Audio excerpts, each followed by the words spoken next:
Olá pessoal, antes de eu trazer a grande novidade para vocês aqui hoje, eu gostaria de fazer um pedido. Se inscreva no nosso canal, ative o sininho, dá um like, faça um comentário, isso é sempre muito bom para nós. Mas hoje, nós da Editora Vem estamos numa alegria muito, mas muito grande, porque Deus nos proporcionou a Bíblia M'Cheyne. Hoje só a Editora Vem pode vender na realidade a Bíblia M'Cheyne, que é essa Bíblia aqui de 1842.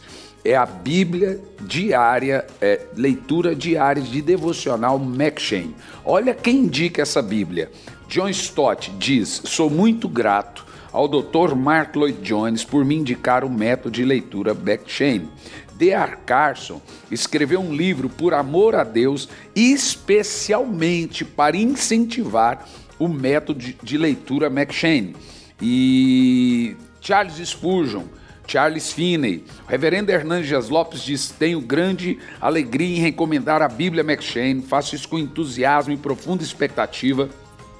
M'Cheyne foi um ministro do Evangelho, cheio do Espírito Santo, viveu apenas 29 anos e seu testemunho fala ainda hoje. Qual é o segredo da Bíblia M'Cheyne? Por que ela é diferente das outras?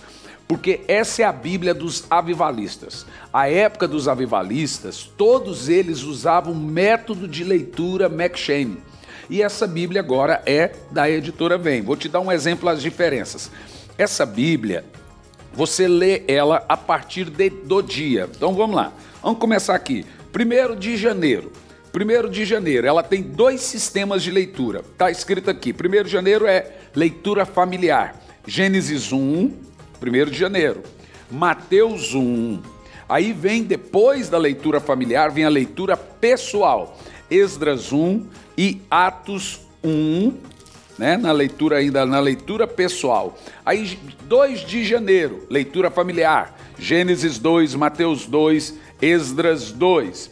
Leitura pessoal, Esdras 2, né? Aí, só que assim, ó, o grande segredo dessa Bíblia é que você lê o Velho Testamento inteiro, Salmos e o Novo Testamento 2 vezes por ano. Então, no ano, você vai ler o Novo Testamento 2 vezes, Salmos e o Velho Testamento. E ela foi feita assim. Agora, vamos supor que eu vou começar a ler a Bíblia hoje. No dia que eu estou gravando, é 28 de maio. Então, eu começo no dia 28 de maio. Aqui, ó, no dia 28 de maio eu tenho leitura familiar, Deuteronômio 1. Leitura familiar ainda, Salmos 81, Salmos 82. Aí eu venho para a leitura pessoal, Isaías 29, e aí ainda a leitura pessoal, 3ª de João 1. Por que M'Cheyne fez isso? Porque ele desenvolveu um sistema de leitura que você lê diariamente, junto o Novo Testamento com o Velho Testamento e Salmos no mesmo dia. Em outras palavras, você vai ler a Bíblia toda e mais 2 vezes o Novo Testamento por um ano. Na nossa igreja, nas igrejas onde a gente tem passado, tem a parte da leitura familiar que você lê em família e a parte da leitura pessoal que você lê sozinho. Do lado da minha cama fica a minha Bíblia, do outro lado da cama fica a Bíblia da minha esposa. Meu filho tem a Bíblia dele lá e nós lemos a Bíblia junto. Na nossa comunidade, as crianças estão lendo a Bíblia. É tremendo a linguagem atualizada de Ferreira de Almeida e o sistema de leitura bíblico é anual. Gente, é a Bíblia dos avivalistas. Nós estamos muito contentes em recomendar para você a Bíblia M'Cheyne e um grande segredo. Só a Editora Vem pode vender a Bíblia M'Cheyne. Ela é da Editora Vem agora. Você pode até achar outra Bíblia aí na internet. Pode ser que alguém tenha outra Bíblia. Provavelmente são Bíblias usadas, porque ela é uma Bíblia rara, de 1842. Olha que coisa, 1842. Então, 1842, você tem Finney, Spurgeon, o próprio M'Cheyne, né? Os avivalistas, né, em 1842. E em 1842 foi lançada essa Bíblia. Então você acha ela por R$900, R$700, R$400. E a Editora Vem está vendendo essa Bíblia por um preço muito especial de lançamento, que é de R$190. E você pode parcelar e muitas vezes no cartão vai chegar na sua casa a Bíblia M'Cheyne. Não fique sem a sua Bíblia Bíblia McCheyne, vai ser uma bênção. Ler em família a Bíblia, ler pessoalmente a Bíblia, seus filhos leem, ela é muito fácil, é acompanhada diariamente, já foi feito esse plano. Adquira sua Bíblia McCheyne, enviamos para sua casa, que Deus te abençoe.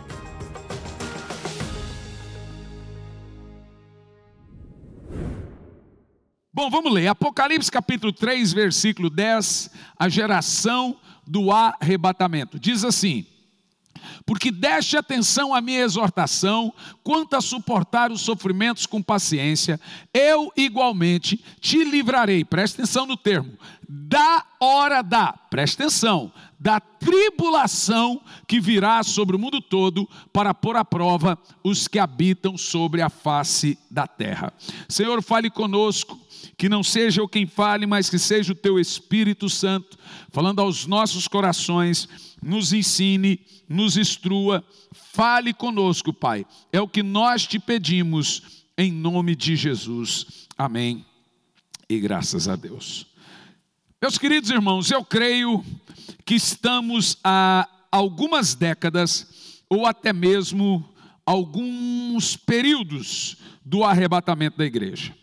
E essa doutrina do arrebatamento nos indica o retorno iminente de Cristo, ou seja, a qualquer hora e a qualquer momento. A qualquer hora dessa que nós estamos vivendo aqui, nós iremos ouvir o som da última trombeta, e a igreja gloriosa do Senhor Jesus será arrebatada. Arrebatamento, irmãos, é a doutrina que descreve o arrancar da igreja, e isto de forma secreta, de súbito. A palavra arrebatados está em 1 de Paulo aos Tessalonicenses, no capítulo 4, no versículo 16, e vem da raiz grega arpazo, que significa pegar, levar, tirar com força, arrancar, reivindicar para si mesmo, sequestrar. Pois dada a ordem com a voz do arcanjo e o ressoar a trombeta de Deus, o próprio Senhor descerá dos céus, e os mortos em Cristo ressuscitarão primeiro. Continua. Logo em seguida, nós os que vermos vir sobre a terra, seremos arrebatados com eles nas nuvens para o encontro do Senhor nos ares, e assim estaremos para sempre com o Senhor. Como eu já mencionei, a palavra arrebatados aqui vem da palavra grega arpazo, significa levar, tirar com força, arrancar, reivindicar para si mesmo ou sequestrar. Mas existe, meus irmãos, uma grande discussão em torno do tema. Pois nós temos aí 3 correntes sobre o assunto, 3 linhas de pensar sobre o assunto. A primeira corrente é chamada de pré-tribulacionistas, a segunda corrente é chamada de mesotribulacionistas, e a terceira corrente de pós-tribulacionistas. Pré-tribulacionistas é o grupo de irmãos que crê que a igreja ela é arrebatada antes do período de 7 anos de tribulação.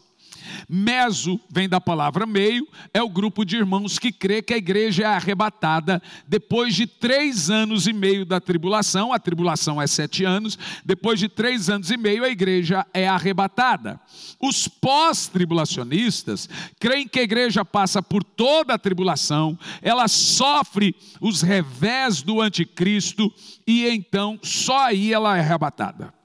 Mas preste atenção, notem que os três creem que haverá 7 anos de sofrimento sem igual na terra, e que um homem cheio de Satanás, conhecido como o anticristo, irá governar a terra por 7 anos, trazendo desolação e destruição.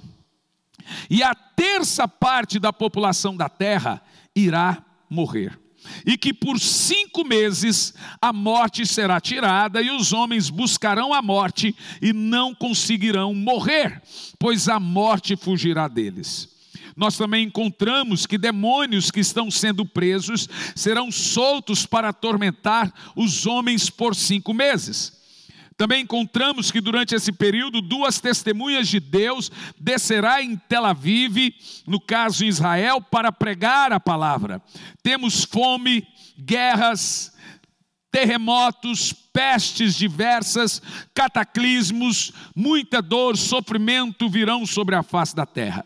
A Bíblia diz que os rios serão contaminados, as plantas serão contaminadas, e me parece bombas, ou bomba de hidrogênio, bomba atômica, mísseis caindo sobre a terra, envenenando o solo e envenenando as águas.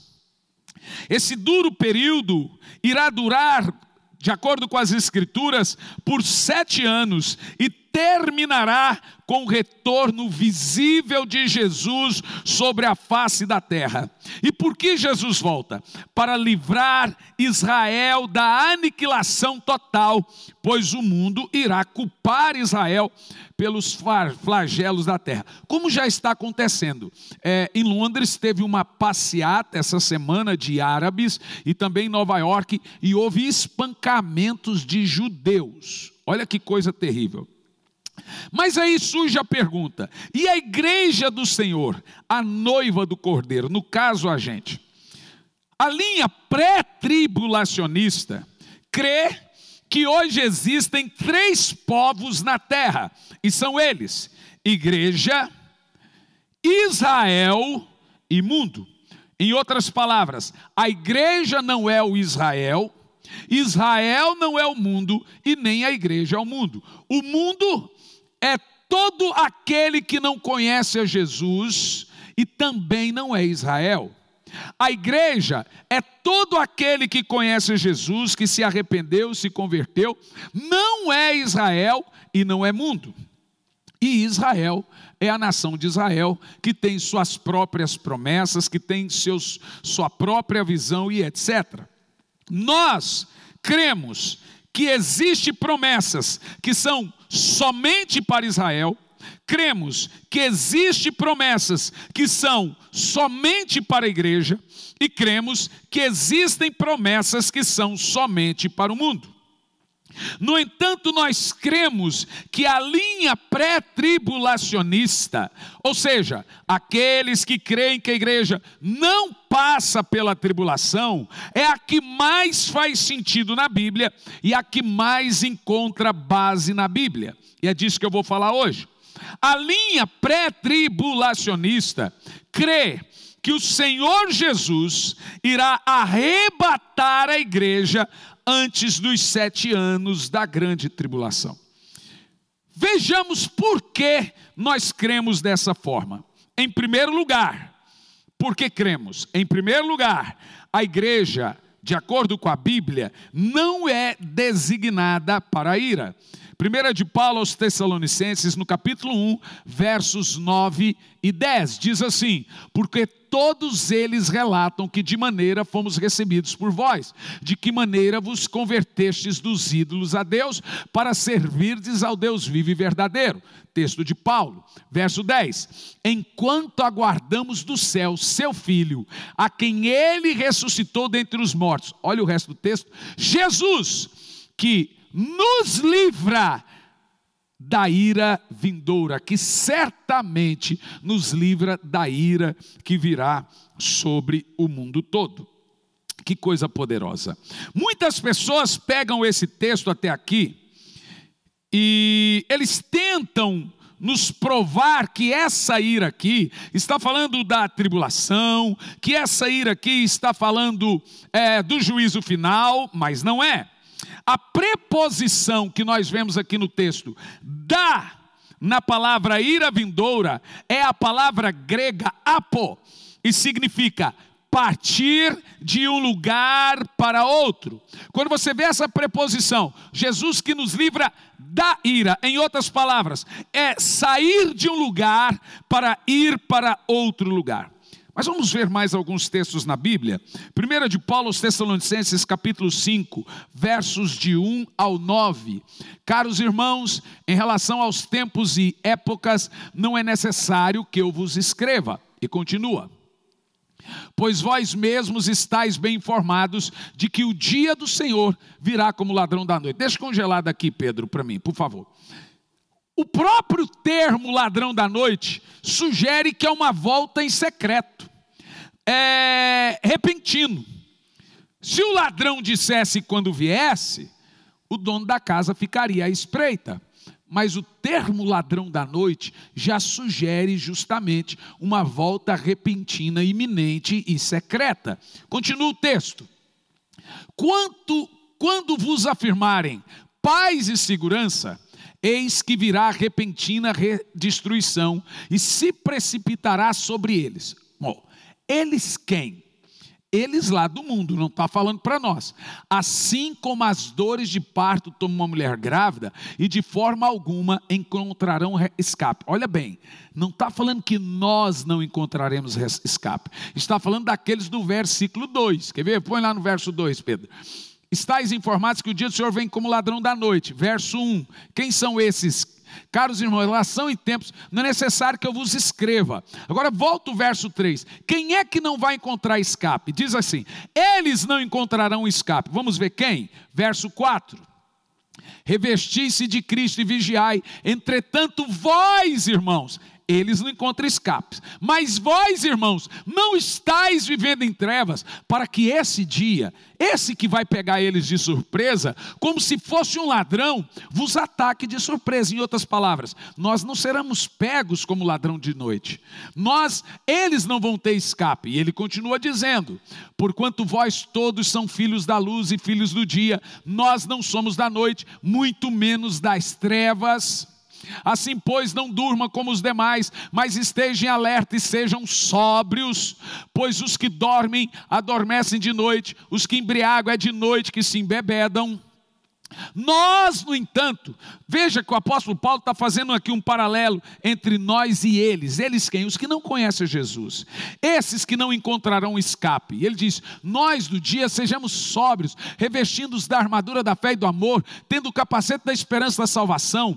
Olha o verso 9. Porque Deus, veja, eles não encontram escape, mas ele diz, Deus não nos designou para a ira. Veja que todo o texto, ele está falando da ira, mas nós não somos designados para essa ira, que o mundo não vai encontrar escape. Nós não somos designados para esse sofrimento, que o mundo não vai encontrar escape. Nós não fomos designados para a ira, mas para sermos contemplados pela salvação, por intermédio de nosso Senhor Jesus Cristo. Se você observar bem claramente o texto, Paulo está dizendo que de modo algum o mundo escapará da ira de Deus que recairá sobre o mundo. E ele usa metáforas como ladrão da noite para mostrar a iminência do retorno de Cristo e diz para a gente não dormir. Dormir no termo assim, fiquem alerta. Por isso que eu estou insistindo com os irmãos para virem à igreja orar nessas 10 horas de culto e avivamento. Escolha um horário, vem orar das 8 às 18, senão você vai dormir. E o texto continua dizendo, fiquem acordados. Por quê? Porque nós não fomos destinados à ira. Irmão, o contexto todo, o apóstolo está falando da volta secreta do Senhor. E é secreta porque ele usa o termo ladrão da noite. Paulo afirma pela segunda vez que nós não fomos destinados para a ira vindoura. Pelo contrário, pela segunda vez, Paulo deixa bem claro que nós seremos livres desse tipo de ira. Bom, a igreja de Filadélfia, ela está também na Bíblia como exemplo de uma igreja piedosa que o Senhor Jesus irá livrar da ira futura. Vejamos Apocalipse capítulo 3, no versículo 10, por gentileza. Porque deste atenção à minha exortação, quanto a suportar os sofrimentos com paciência, agora olha bem, tem gente que diz que não está na Bíblia que o Senhor vai nos livrar da tribulação. Bom, se isso não é Bíblia, eu não sei o que é. Eu igualmente te livrarei, olha aqui, da tribulação que recairá sobre o mundo todo para pôr à prova os que habitam sobre a face da terra. Agora observa algo muito importante nesse texto aqui que está congelado. O Senhor não diz que vai nos livrar na tribulação. Daniel foi livre na cova. Sadraque, Mesaque e Abedênego foram livres na fornalha, não da fornalha. Mas o termo aqui diz que nós seremos livres da hora da tribulação, da própria tribulação que recairá sobre o mundo. E observa algo mais importante. Temos aqui uma preposição, essa pequena preposição aqui, da, é a palavra grega ek ou ex, de onde vem a nossa palavra saída, a palavra em inglês exit, ou as demais palavras êxodo, saída, exit, extração. Quando você lê no termo da hora da tribulação, é a palavra ek. O Senhor está dizendo, vou te livrar da ek, ou da ex.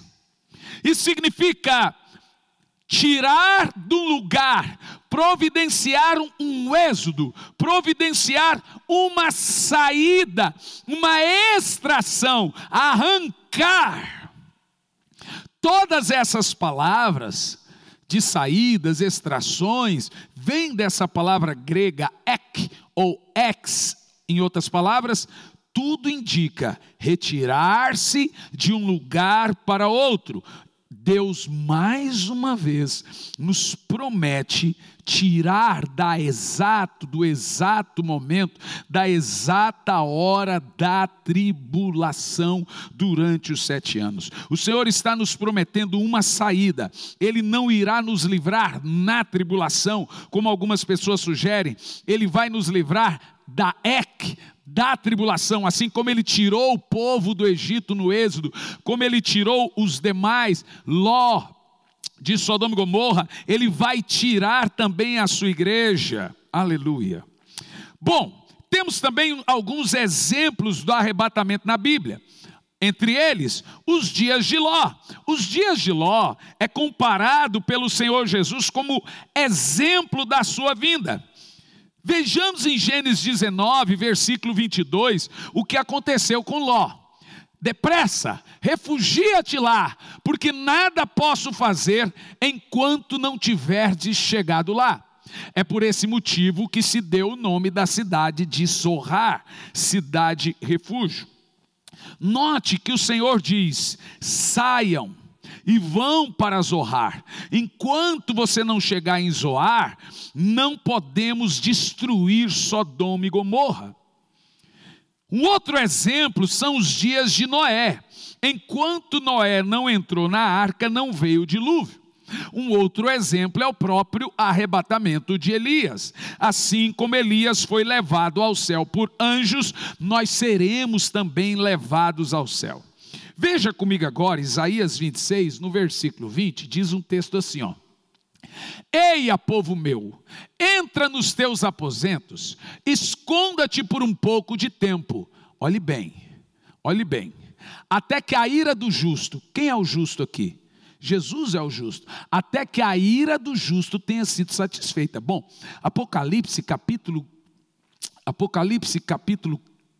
15, se eu não me engano, 6 versículo 15, Pedro, Apocalipse 6 versículo 15, fala da ira do cordeiro, e aqui esse texto de Isaías, isso mesmo, aconteceu que os reis, os príncipes, os generais, os ricos, os poderosos, todos enfim escravos, livres, buscaram refugiar-se nas cavernas, nas hostas das montanhas. Olha a ira do justo aqui, vamos lá. Continua, então passaram a berrar para as montanhas e rochedos, dizendo, caiam sobre nós e ocultem-nos da face daquele que está sentado sobre o trono e da ira do cordeiro. É essa mesma ira que Paulo falou que o Senhor nos livra dessa ira. Voltando ao texto de Isaías, Isaías chama de ira do justo. Jesus é esse justo. E ele diz que entra, povo meu, numa espécie de quarto, numa espécie de refúgio, representado pela cidade de Zoar. Fique escondido nesse quarto, até que passe a ira do cordeiro, a ira do justo. Agora vamos ver, aonde são esses quartos e esses aposentos, aonde a igreja estará escondida durante os 7 anos de tribulação? eia, porque seremos arrebatados, esse quarto está em João capítulo 14, no versículo 1. Está aqui, ó. Não permita que o vosso coração se preocupe. Credes em Deus e credes também em mim. Olha lá o texto, ó. Na casa de meu pai há muitos aposentos. A palavra aposentos que nós temos aqui é a palavra grega para quartos. Na casa de meu pai há muitos quartos, muitos aposentos. Se não fosse assim, eu lhe teria dito a vós, portanto vou preparar lugar. Jesus foi para preparar lugar nesses quartos. É o mesmo quarto que lemos de Isaías: povo meu, entra nesses quartos da casa do meu pai, se refugia nesses quartos, até que passe a ira do Cordeiro.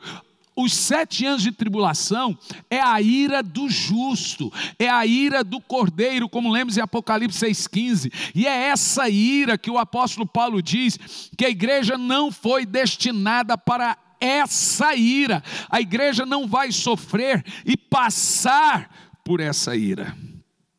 Aleluia. A igreja do Senhor Jesus, ela está pronta para esse dia. Amados, igreja de Cristo, está chegando a hora de Cristo colocar um fim em toda injustiça. Está chegando a hora da ira de Deus recair sobre todo o mundo. Mas também está chegando a hora de partir. Está chegando a hora do arrebatamento da igreja. Está chegando a hora que o Senhor irá tirar a sua noiva da face da terra e levá-la para as mansões celestiais, como Ele nos prometeu. Mas em terceiro lugar, a igreja também não está na tribulação no livro do Apocalipse. A nossa visão em que a igreja não passa pela tribulação também encontra base bíblica no livro do Apocalipse. A palavra igreja aparece 19 vezes nos 3 primeiros capítulos do livro do Apocalipse. E impressionantemente, a palavra igreja só volta a ser usada no capítulo 22 de Apocalipse, deixando claro para nós que a igreja não está na terra durante os 7 anos da tribulação. Nós não encontramos um texto sequer que diz que a igreja passa pela ira do Cordeiro, a ira do justo, pela provação ou pela tribulação. Muito pelo contrário. Temos muitos textos que comprovam que a igreja é tirada dos anos de tribulação, tentação que recairá sobre o mundo todo. Nós somos acusados de termos uma doutrina nova, que todos os eruditos no passado não pregaram isso e etc. Para mim não importa quem pregou. Para mim importa o que Paulo pregava. Para mim importa o que a Bíblia Sagrada diz. Eu não quero saber quem disse o quê, quem disse aquilo lá. Se é um grande... Eu quero saber o que a Bíblia Sagrada diz. Os eruditos que muitos dizem são Agostinho, Lutero, Calvino e outros. Mas Agostinho, de fato, olhe bem para mim. Agostinho de Hipona, um grande teólogo, homem de Deus, só ensinou coisa boa? Todos os teólogos só ensinaram coisas boas? Todo mundo, tudo que ele fala é a grande verdade de Deus, será? Por exemplo, algumas coisas que Agostinho ensinou que nós não devemos levar em consideração. Uma, Maria nasceu e viveu uma vida inteira sem pecado. Agostinho ensinava isso. 2, que meninos não batizados ou crianças não batizadas se condenam eternamente. 3, que o coito, ainda dentro do casamento, é sempre um ato depravado, ou seja, fazer sexo com a sua esposa é ato depravado. 4, que a guerra pode ser santa, ele defende guerra santa, defendia a guerra santa. 5, ele que trouxe a ideia de que não existe milênio literal, ou seja, o milênio é só um símbolo. Para eles, o milênio já tem 2000 e poucos anos de milênio. Não é literal que Jesus vai descer e reinar literalmente. Também Agostinho ensinou que perdão de pecados era somente dentro da Igreja Católica. Agostinho também ensinou que os mortos podem sacar proveito da Eucaristia. Agostinho também ensinou que é justo que um Estado cristão persiga hereges. Em outras palavras, foi um grande homem de Deus, evidente, estava dentro do contexto doutrinário de sua época, mas, então, por que Agostinho não cria que a igreja não passaria por tribulação? Vamos todo mundo seguir? Por que Calvino não cria, vamos todo mundo seguir, etc. Não, meu irmão. Para mim o que importa é o que a Bíblia diz, e a minha Bíblia Sagrada diz que a igreja não passa pela tribulação. As fontes que eu li estão em livros como On Nature, All Grace, Agostinho, capítulo 42, e também The City of God, tomo 1, capítulo 21. São as fontes que eu trouxe a vocês. Eu mostrei Agostinho, pois todos que creem que não existe milênio literal, que não existe arrebatamento, citam Agostinho, entre outros, como pais e reformadores da igreja. Eu, sinceramente, desconsidero tudo isso. A gente come o peixe e joga o espinho fora. Para mim, o que me importa é o que a Bíblia diz, e eu fico com a Bíblia. Na história, a visão pré-tribulacionista é a única que tem suporte histórico da igreja, e vejamos por quê. Em primeiro lugar, de acordo com a Bíblia, a igreja primitiva enxergava o retorno de Cristo com um tom de iminência, a qualquer hora, de surpresa. Temos textos como ladrão da noite, temos textos como cuide para que esse dia não vos apanhe de surpresa, texto como dias de Noé e outros mostram que Jesus Cristo vai voltar secretamente para a sua igreja, para o mundo todo ele virá visivelmente. Para o mundo todo, todo olho verá, para a igreja será secreto. Segundo lugar, o caráter de Deus. O mais importante de tudo é o caráter de Deus. Pois deixar a sua noiva sofrer em uma tribulação, podendo livrá-la, não faz sentido nenhum. Em toda a Bíblia nós vemos o caráter de Deus, mostrando a disposição de livrar o justo. Vejamos, Noé foi salvo da ira de Deus que veio sobre o mundo todo. Ló e sua família foram salvos da ira de Deus que recaiu sobre Sodoma e Gomorra. Raabe foi protegida da ira de Deus dentro de Jericó. E mais do que isso, 2 de Pedro, capítulo 2, dos versos de 4 a 9, nos mostra o caráter de Deus em livrar o seu povo da ira. Ora, se Deus não poupou os anjos que pecaram, mas os lançou no inferno, aprisionando-os em cadeias abismais tenebrosas, com propósito de serem reservados para o juízo, de igual modo, ele não poupou o mundo antigo quando abateu o dilúvio sobre aquele povo ímpio. Entretanto, olha o termo, preservou o proclamador da justiça e mais 7 pessoas. Olha lá, também condenou as cidades de Sodoma e Gomorra, reduzindo as cinzas, tornando-as como exemplo do que sucederá aos que vivem praticando o mal. Agora olha o resto do texto. E Deus livrou o justo Ló, que vivia oprimido com um procedimento corrupto e libertino daqueles incrédulos. Porque este justo, no caso Ló, pelo que via e ouvia diariamente quando habitava entre eles, sentia sua alma atormentada por causa das muitas obras iníquas daquelas pessoas. Agora esse texto é o seguinte: constatamos, portanto, presta atenção, constatamos, portanto, que o Senhor sabe livrar os piedosos da tribulação, da provação e manter em castigo os ímpios para o dia do juízo. Mas ainda assim nós temos pessoas dizendo: por que Deus não livra os irmãos que estão sendo perseguidos então? Bom, na realidade esse é um argumento até válido. Irmão, 70% da igreja já está vivendo um tipo de tribulação. Você acha que mais 7 anos de tribulação para aqueles que estão vivendo dentro de gaiolas na Coreia do Norte, dentro de gaiolas na China, têm as suas unhas arrancadas, as mulheres estupradas, os filhos assassinados? Você acha que 7 anos de tribulação será mais sofrimento para eles do que já vivem? A igreja perseguida é a maioria hoje. Então por que a perseguição não vai vir para a gente? Deixe-me te dizer, perseguição não piora a igreja, perseguição melhora a igreja. Perseguição é fogo purificando o ouro. Sabe qual é o nosso problema? Apostasia. Se você observar hoje no mundo, todas as profecias estão se cumprindo simultaneamente. Em um lugar do globo nós temos perseguição. Em outro lugar do globo nós temos apostasia. Em outro lugar do globo nós temos esfriamento da igreja. E em alguma parte do globo, avivamento. Se você for observar, todas as profecias hoje estão acontecendo e se cumprindo simultaneamente.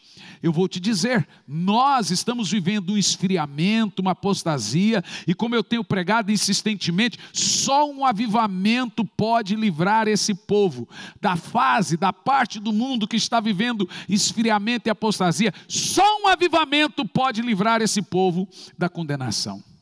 E é nesse avivamento que eu creio.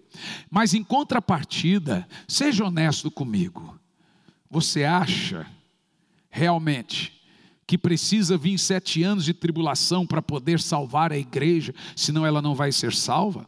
Meu irmão, quem não está pronto para subir com Jesus hoje, não estará pronto para subir com Ele depois de 7 anos.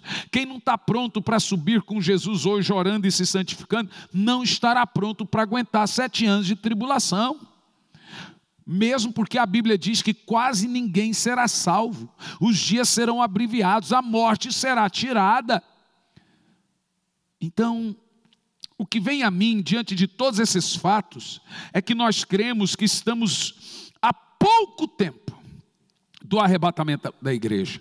Creio fielmente que Jesus vai arrebatar a sua igreja tão logo. Está chegando a hora de partir, está chegando a hora do segundo êxodo. Esse é o tema que eu vou dar para essa mensagem, o segundo êxodo. Escute bem o que eu vou te dizer. Por isso que eu estou orando para um grande avivamento em nossa parte do globo.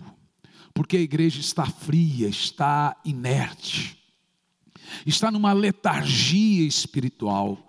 Ela não está percebendo o que está acontecendo à sua volta, de pestes, guerras, está aí as guerras. E ainda assim ela continua dormindo.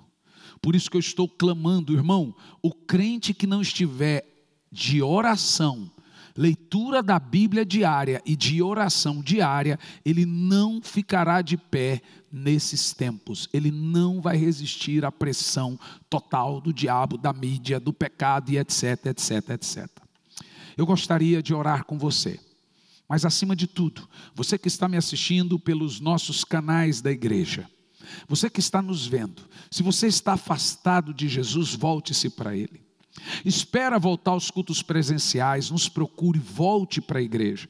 O culto online, gente, é uma contingência, mas ninguém será salvo porque está assistindo o culto online. Mas graças a Deus que nós temos para isso. Mas a hora que volta para o culto presencial, você tem que correr para a casa de oração. Por isso que mesmo com o culto online, você tem que vir à casa de oração, porque os discípulos iam na casa de oração todos os dias para orar. Eu quero que você faça isso aos domingos, das 8 às 10, venha em família, ore e vá para casa, porque nós estamos vivendo dias estranhos, dias sombrios, nós estamos caminhando sobre páginas da Bíblia. Então você que está afastado dos caminhos do Senhor, volte-se urgentemente. Você que ainda não entregou sua vida a Jesus, entregue ainda hoje. Eu quero orar por você. Senhor Deus, nós oramos por todos os nossos irmãos que estão nos assistindo em casa, no Brasil, fora do Brasil, em qualquer lugar, que a mão, a graça do Senhor possa despejar sobre eles, que a mão e a unção do Senhor esteja sobre cada um desses irmãos, Pai. É o que nós te pedimos, em nome de Jesus. Amém. E graças a Deus.